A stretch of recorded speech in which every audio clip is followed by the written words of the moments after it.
The envelope was never supposed to end up on her desk. Simple. Not covered by any regal emblem. Not even a hint of etiquette.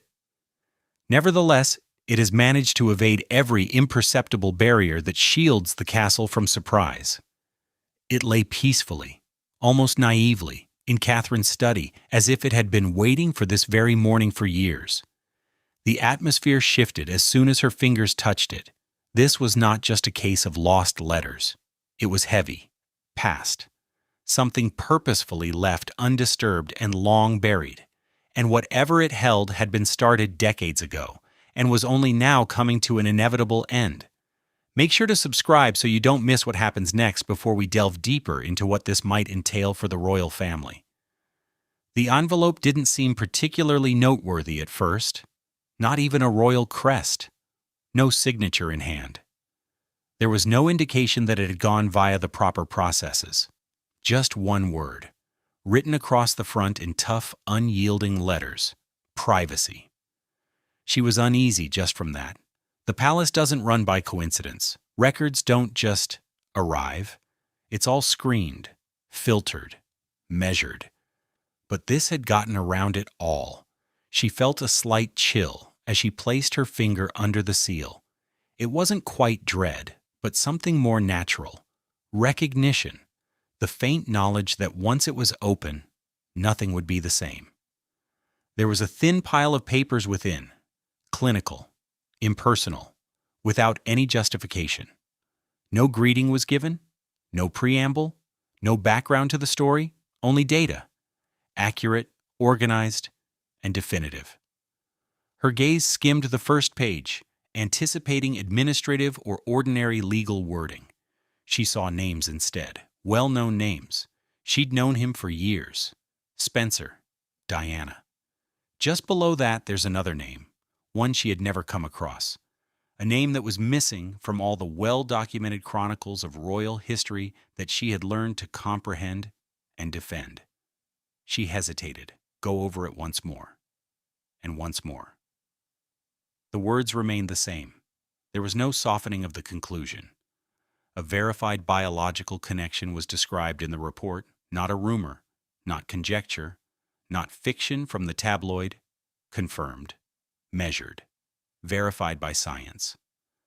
The room seemed wobbly as the revelation struck in, both physically and emotionally, as if the foundation that had supported decades of storytelling had quietly moved. This was not an old scandal brought back to life for dramatic effect. This was proof, unquestionable, methodical, and cold. Furthermore, whatever it suggested would not be contained for very long. The papers shook in her hands, but she was the one who moved, not the room. Her hands trembled faintly, uncontrollably, like though the papers were alive with their own current. Suddenly, the institution she had dedicated herself to defending, the version of the world she believed in, felt vulnerable. Perhaps not on lies, but on well-managed absences. Uninvited memories surfaced, Diana's broadcast interviews, once presented as emotion triumphing over logic. Journal entries kept at Althorp under glass, lines that at the time had appeared reflecting, even delicate. They felt different now, sharper. Confessions weren't what those were. They were signals, insistence, not instability, breadcrumbs, not breakdowns. What had seemed disorganized now lined up with terrifying accuracy. Diana had been trying to convey something, slowly, quietly, but persistently. Decades later, that incomplete message reappeared and ended up in Catherine's hands with far-reaching implications. The scale of it set her, and her heartbeat quickened. This was no longer a historical issue. It wasn't just about Diana either. Higher up, the ramifications extended to the basic framework that upholds the crown. What had been written down here had not just been lost to memory. It had been hidden, protected. Layers of silence protect them. Furthermore, laboratory confirmation's sterility assurance was just the first step, because the truth that was included in that report could not be kept separate. It would have to be faced by others. those who might already be aware of it. What if the most significant royal dispute in contemporary history had been orchestration rather than chaos? What if the omission was intentional rather than a mistake? The pattern became more obvious the more she thought about it. This was far from carelessness. It was similar to intention. For years, even decades, the organization had taken deliberate steps to guarantee that some stories would not be altered. Some of those revelations were never made public. However, Catherine realized that documentation alone would never be sufficient after realizing the seriousness of that DNA proof. In this household, facts are rarely self-sufficient. Context is important. History is important. Furthermore, history is rarely unvarnished inside royal walls. She made an official request to view the royal archives, which are the monarchy's own recorded memories. Clarity was not what came. It was not there. Silently, stacks of files arrived. Thick black redactions ruined the pages. Names were deleted. Complete paragraphs have been eliminated. Sections covered by vague allusions to national interest, no file provided a comprehensive timeline. There was no mistaking the message. Don't go on. However, the institution believed that she had already crossed a boundary that no one would ever return to. Maybe people would speak if paper didn't. She turned her attention to those who had been on the periphery of history, such as silent assistants, long-serving employees, and people who moved through hallways out of sight of the general public, people who carried trays, dusted frames, and overheard bits that weren't intended for headlines. It's possible that the monarchy was ready for journalists. It had not braced itself for internal murmurs to reappear. They were never just employees. They were silent stewards of historical moments that the general public was never privy to. Many had retired long ago and were leading peaceful lives away from the palace hallways. What they remembered, however, had not been lost to time. There was no bewilderment in their eyes when Catherine first encountered them. She observed self-control. And beneath everything, there was terror. During Diana's last months, none of them downplayed her emotional intensity. None, however, characterized her as unstable. They selected various words: observed, limited. Diana, clearly shaken, admitted that her phone calls no longer seemed private in a late-night talk. According to one former butler, she thought someone was intercepting them. Controlled and screened, she was afraid that letters she sent were examined before they could get to their intended recipient. The friendships that used to support her had subtly fallen apart. Confidants who were trusted were moved. Some were completely eliminated. Those who worked closely with Diana reported that she experienced a structural rather than an emotional limitation of her universe. It was as if she were surrounded by imperceptible walls that gradually tightened until it was hard to move. An old lady in waiting spoke in a voice that was hardly audible. She said, "They would never have allowed her to leave with the truth. And they would have made sure no one believed her if she had tried." These memories were not of instability. They were stories of seclusion, of a mother who senses the approach of powers greater than herself. The uneasiness that had followed her since opening the envelope started to change as Catherine listened. Confusion had vanished. It was resolved. The remark of an understanding was followed by something more disturbing. Following Diana's passing, a silent alignment developed, not in writing, not made public, but purportedly approved by the institution's top officials. The goal was straightforward: defend the crown anyhow. That required refuting conjecture, deleting the proof, stopping stories from taking off, making certain that any different account of what happened vanished before it became permanent. Catherine found the first faint mention of this in a casual remark made by a former private secretary. He had declared, "It was settled. We cannot compromise the line." His face lost color when she pressed him to explain. He said, "You don't want to comprehend that." However, she did. And that resolve took her in an unexpected direction, one that the monarchy had slowly allowed to lose its significance. Althorp, Diana's childhood residence. In one of its more subdued hallways, Catherine met a maid who had worked there for decades. A few weeks prior to Diana's last trip to Paris, she remembered a conversation. Diana had asked for something. She had warned, "Don't let them into that room if anything happens to me." She had pointed to a door that visitors hardly ever approached and a hallway that was rarely utilized. The housekeeper claimed that it was neither a nostalgic nor a decorative room.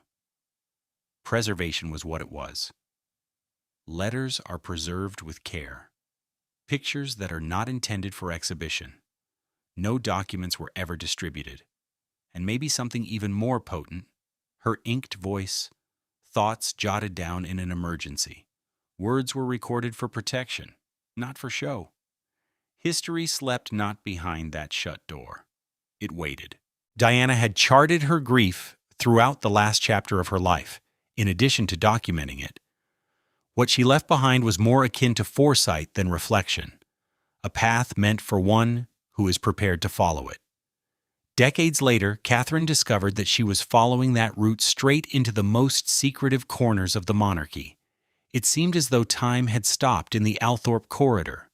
There was a quiet in the air, not one of tranquility, but one of expectation. She thought about the housekeeper's warning again. Keep them out of that room.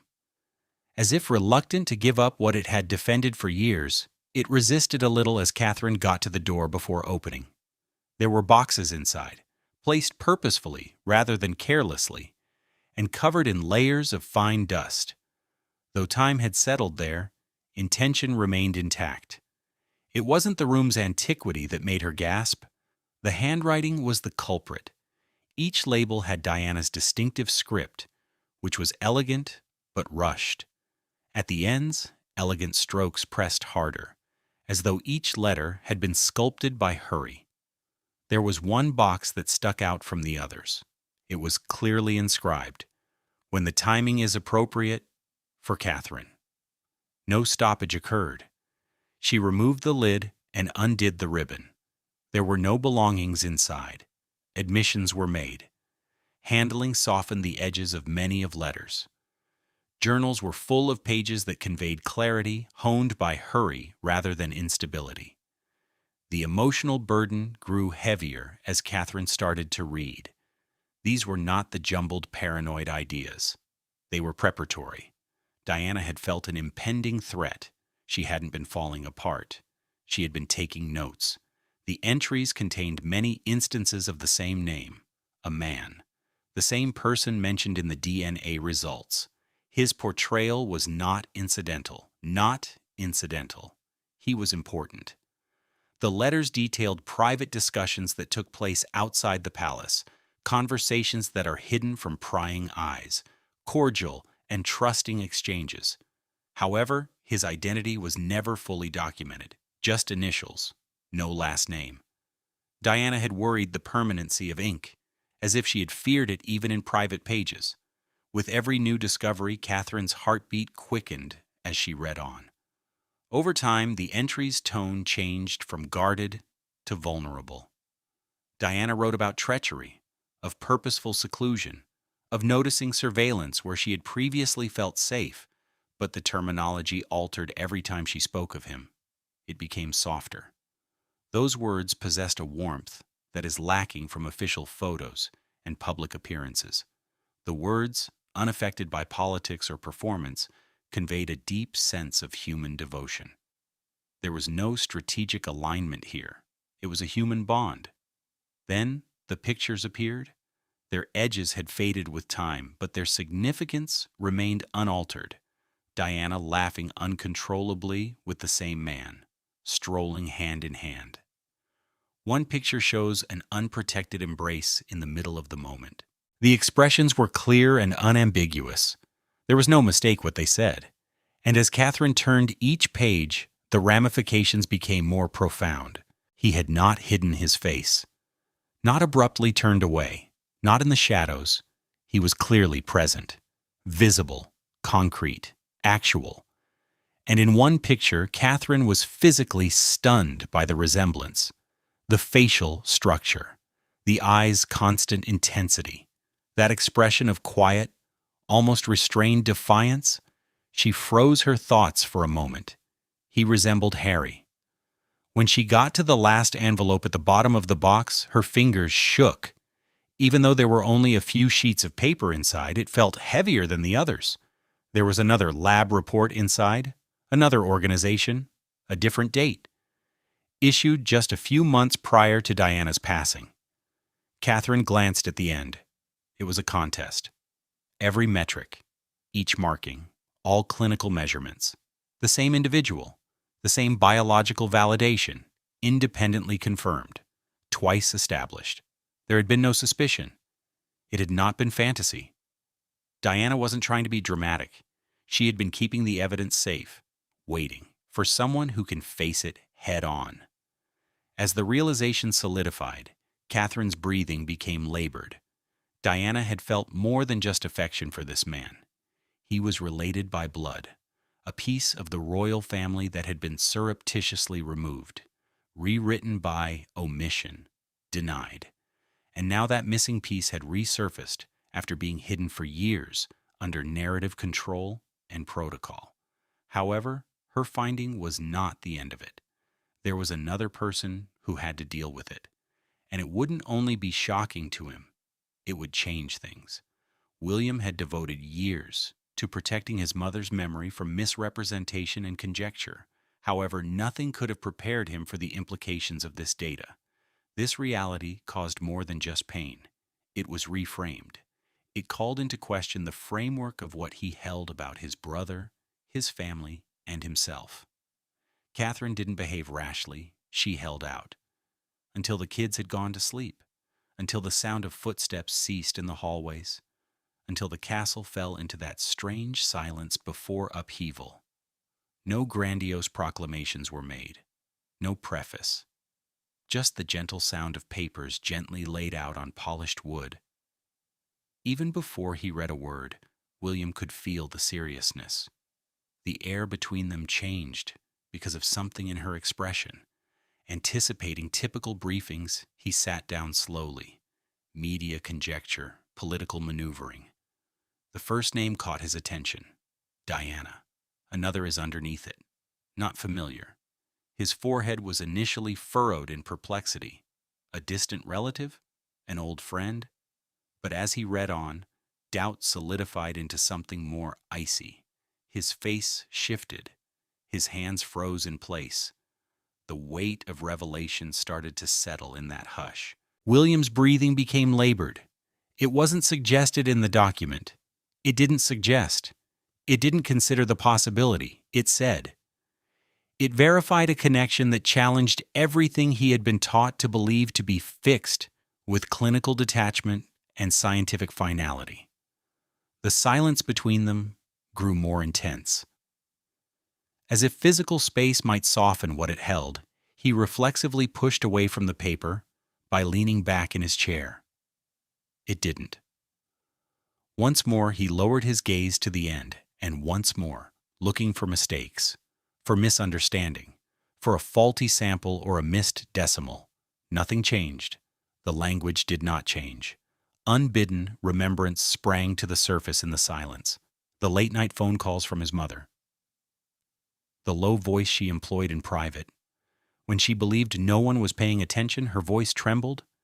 At one point, pages from her journals were written off as emotional excess. She was overwhelmed, he had been told, sensitive, dramatic, delicate. Now, however, pieces of the past started to come together to form something much more orderly and less chaotic. He recalled the queries she had posed. With caution, she had mentioned the names. She had barely partially expressed her suspicions before halting herself. How easily those worries had been classified as unstable. How effectively her urgency was reframed as imbalance by the establishment. William felt the knowledge sink in with ruthless clarity as he stared at the report in his hands.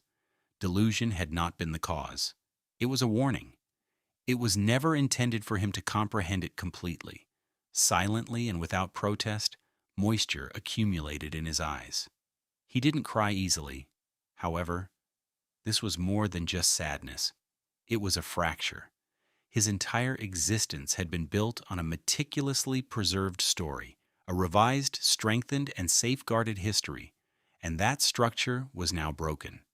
It was not speculation or gossip that took its place. It was quantifiable reality, and it changed more than just how he saw his mother. It changed who he was. The hush was finally broken by his strained, low voice. "I always thought there was something lacking." He was avoiding conversation with Catherine. He was talking to a memory, conversing across time. To a woman whose anguish had been mistaken for instability rather than urgency, like a fault line shifting beneath stone. The realization passed through him. This did more than just make the past more complicated. The future became unstable as a result. The family to which he belonged. He was brought up to protect the crown, the legacy he was meant to inherit. They all felt a sense of suspension. However, as William took in the loss of certainties, another power was already figuring out how to react, because someone had known the ramifications for a long time. Furthermore, she was not going to let history change itself. Camilla was not a spectacle person.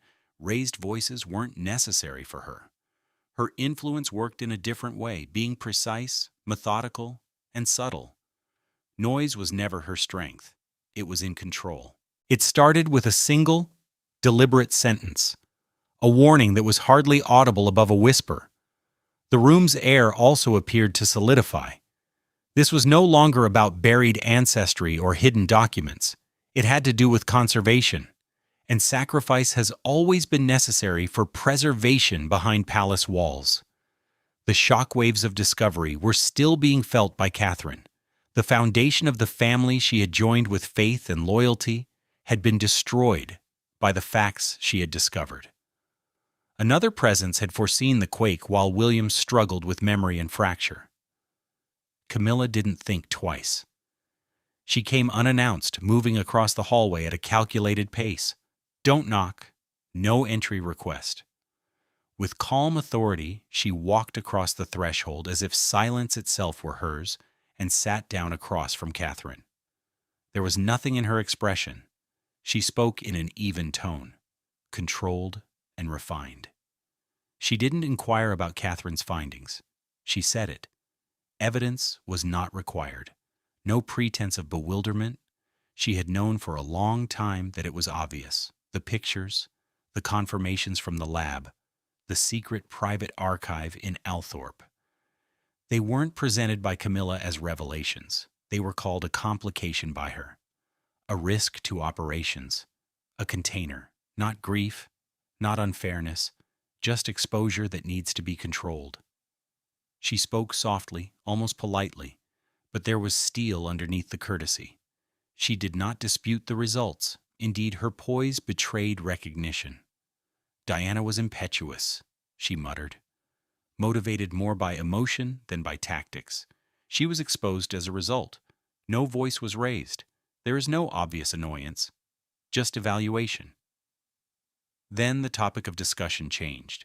It turned into a personal matter. Camilla's smile stayed small and crisp, but her gaze grew sharper.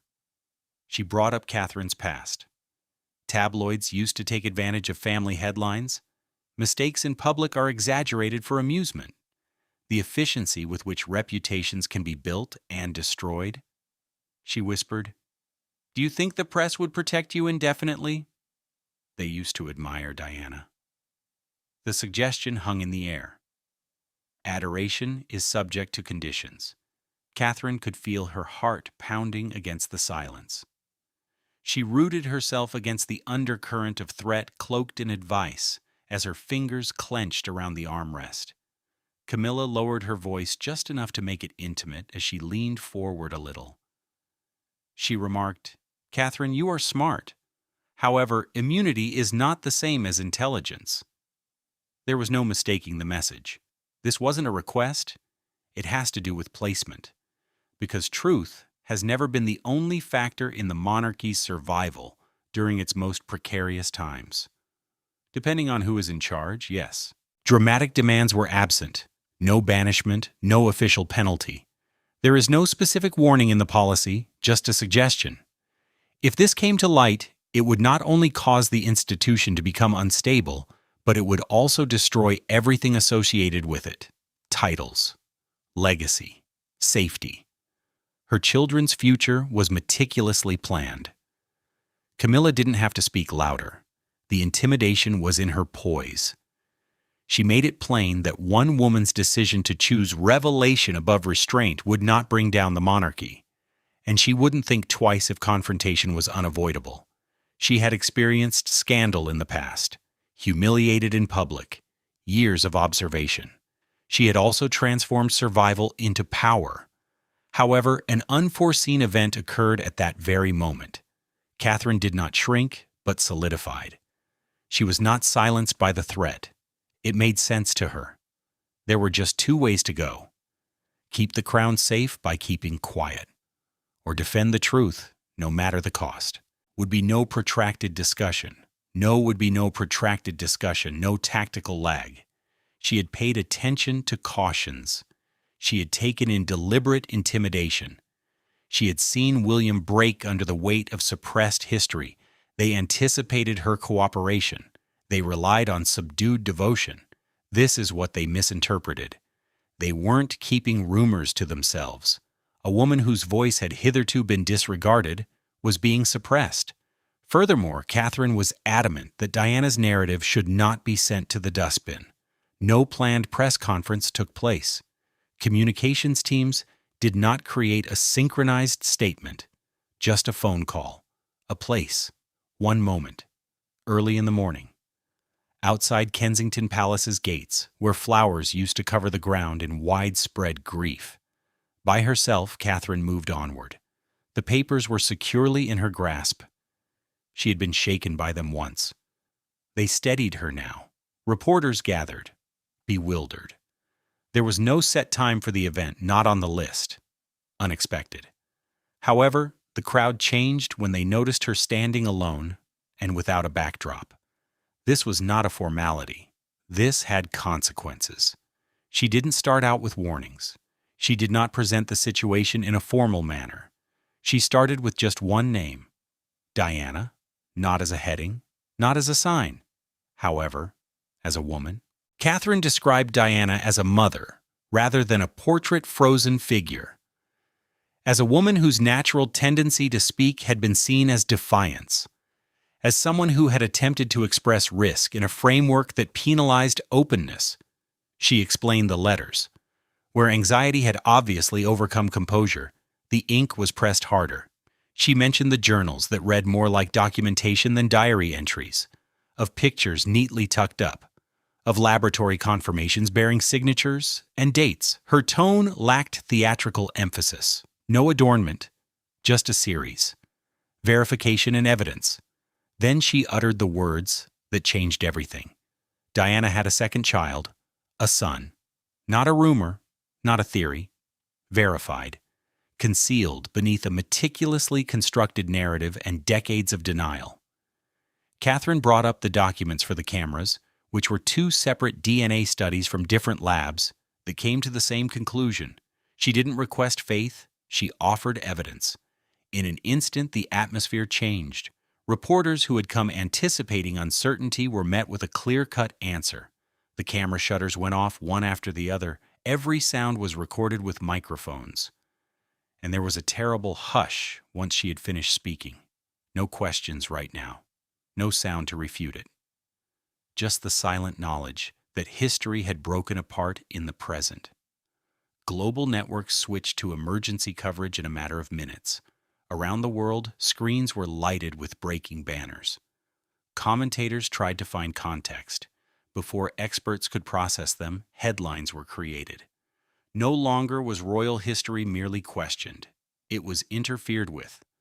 The taboo around Diana's last years was broken for the first time in decades. It was taken apart. However, when the shock spread, the story was further altered by another presence. He moved to the front. He had only been mentioned, deleted, and disregarded for years. Observing from a distance how his mother's legacy changed in his absence. Now he came into sight. not in a hostile manner, not with a spectacle, but calmly. Without ceremonial frame or palace protection, he stood in front of the public. He had a stable posture. He looked straight forward. Something, not resentment, but perseverance, was visible in his face, the type that is created by years of silent observation. He didn't accuse when he spoke. It was in recognition.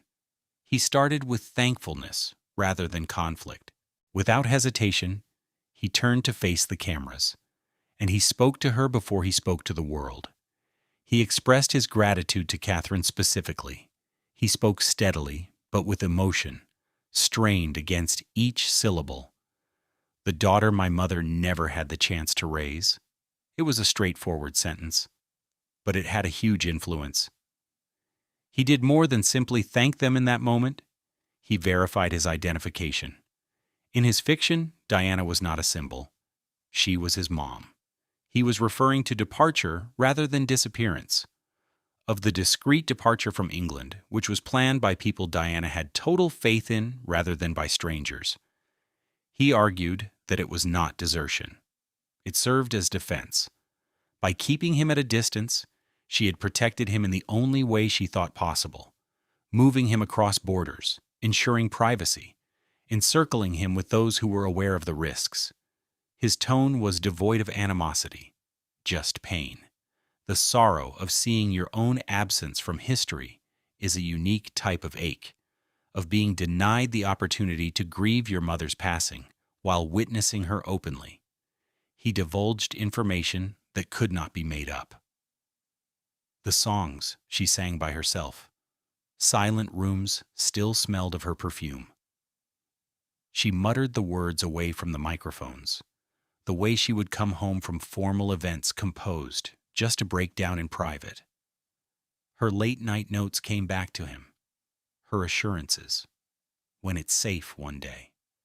His voice was so raw that it completely changed the mood.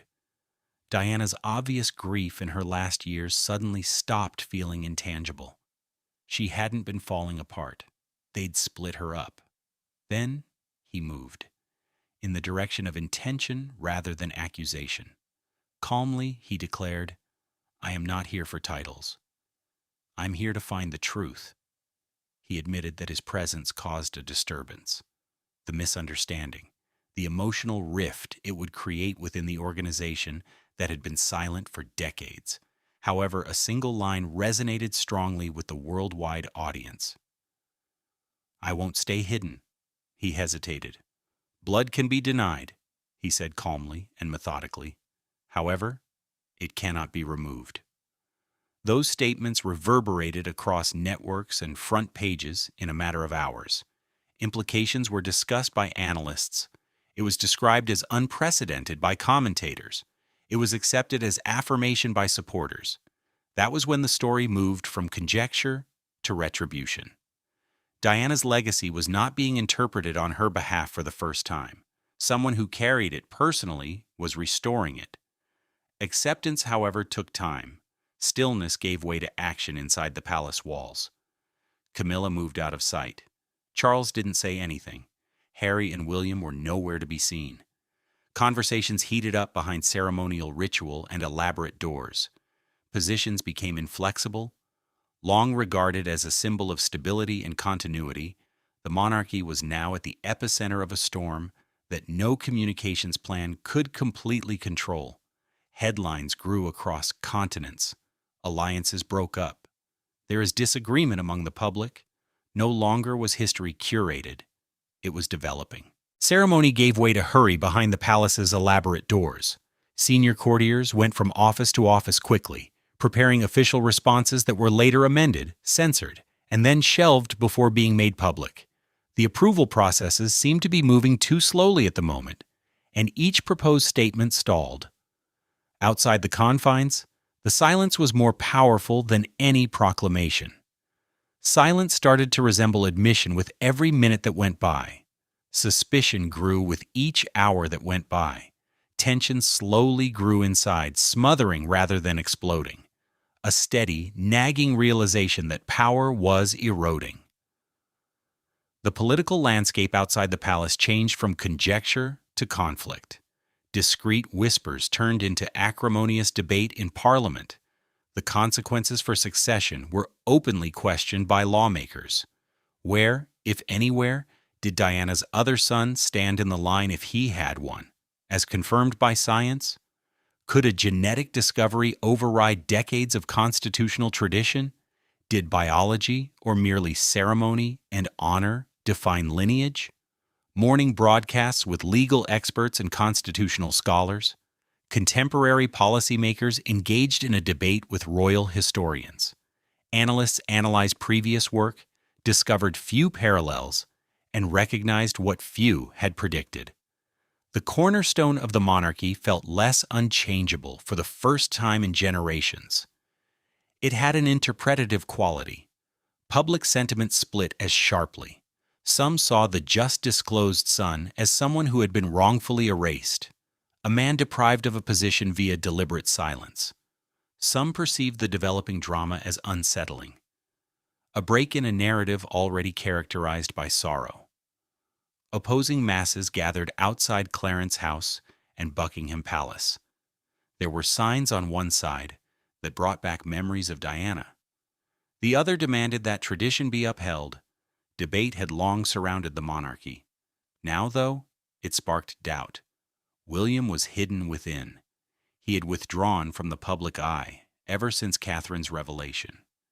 His advisors advised him to speak to the country in order to reassure, regain narrative power, and project stability. He refused, because it felt like every assertion was compromised. He ran the risk of devaluing his mother in order to uphold convention. He ran the risk of upending the organization he was sworn to preserve if he defended revelation. Justice required recognition. Duty required self-control. And he was immobile, caught between those responsibilities. Harry kept a different type of silence elsewhere. No interviews, no remarks in public, no alignment is seen. But right now, silence was important. Observing from afar as his brother broke, his wife came under investigation, and his mother's last secret became widely known, he realized that the current turmoil was not the end. Escalation was the term.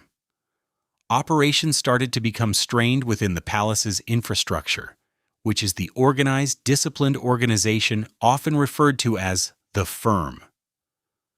Tradition's machinery, which was used to containment and predictability, now had to deal with something for which it was unprepared, a reality that could not be controlled. There were instant aftershocks in the royal corridors. Silent resignations emerged. Security measures become more stringent. Old faithful started to pick their words more cautiously. The tone of even once untouchable interactions changed. In private areas, questions surfaced. Had the late queen known? Had she approved of the quiet? What was the extent of the concealment? Uncertainty replaced reverence.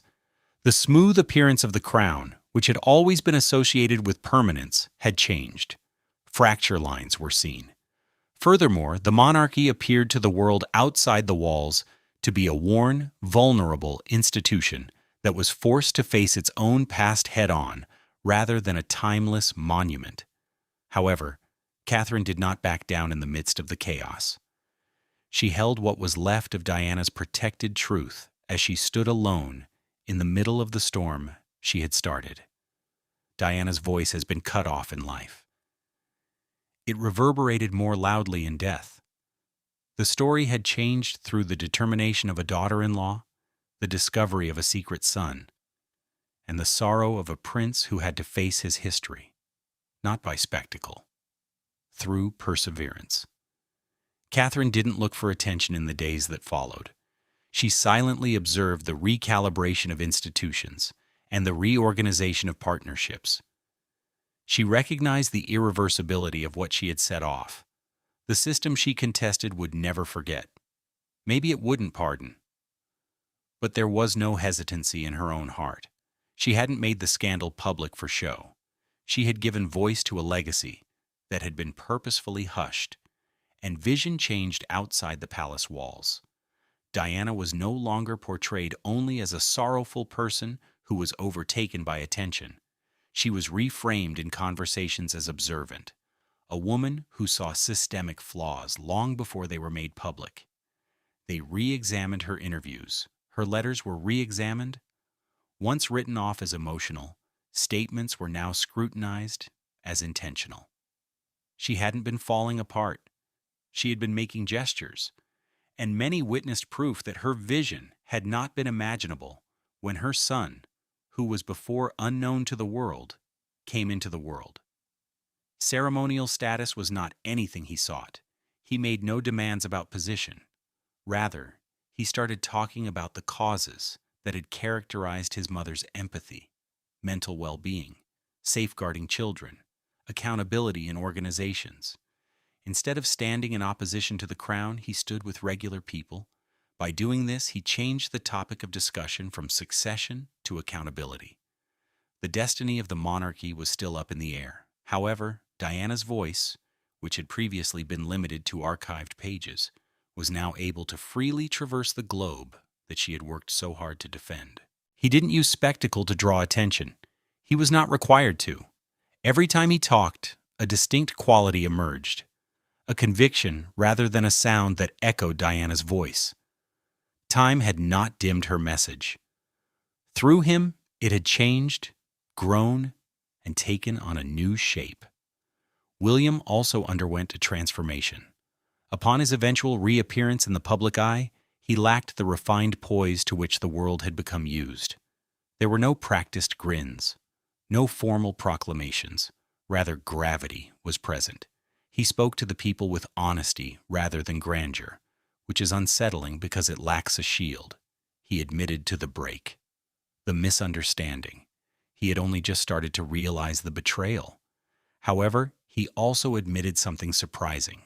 Show respect for Catherine, who prioritized the truth over consolation, for the unidentified brother, for the mother, whose cautions he now understood to be protection rather than instability. The response from within the monarchy was sluggish, measured, reluctant. Conversations about structure took place behind closed doors. Policies for archival access were reviewed in private. Once unquestioned traditions were re-examined. Subtle but significant changes occurred in some roles.